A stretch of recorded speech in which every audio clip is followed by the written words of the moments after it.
It all started when I was 7 years old. I used to live in a small neighborhood with a large amount of woods next to our town.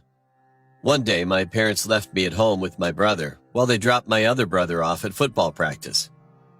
That was the starting point.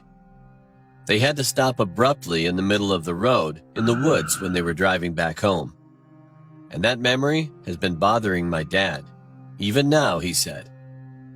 He said that he definitely saw something that day and remembered what it looked like.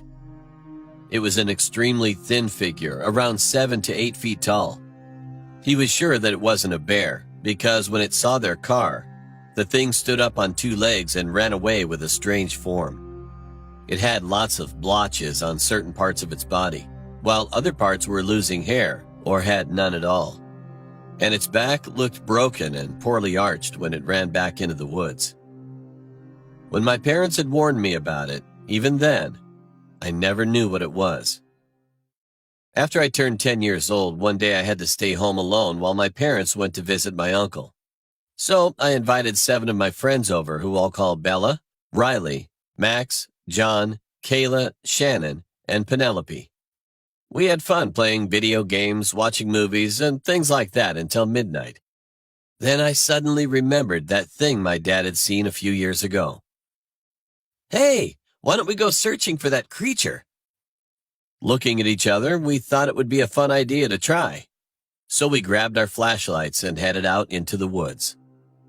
Once we walked in, everything mysteriously got way creepier, and the weird sounds got louder. The whole area was totally dark, and the fear of getting lost was affecting all of us. Suddenly, we heard a loud crunching noise.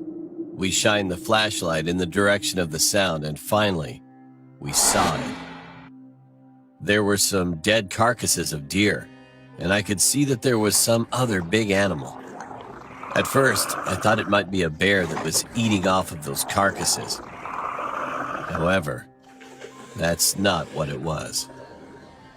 The thin, hairy, and almost 8-foot-tall creature was there. It looked at us with its blood-stained, sharp teeth and bloodshot eyes. Then it slowly got up and let out a penetrating howl. Not caring if branches hit us or if we got cut or bruised, we all screamed and ran away through the woods. We didn't know whether it was chasing after us or not, but we didn't care. We just needed to get back home as soon as possible. Finally, we jumped over the creek that was right in front of my house, ran up the hill into my house, and then locked the door. "Everybody all right?" Breathing hard, I looked at my friends, and then I realized something. Penelope was gone. We must have lost her in the woods somewhere as we ran away. Being terrified, I pulled out my cell phone with trembling hands, called 911, and told them about our situation. Within 15 minutes, paramedics, police, and our parents arrived.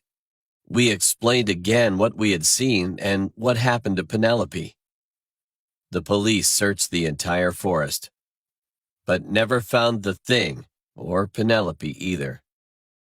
The only thing that had been discovered was some bloodstains of hers.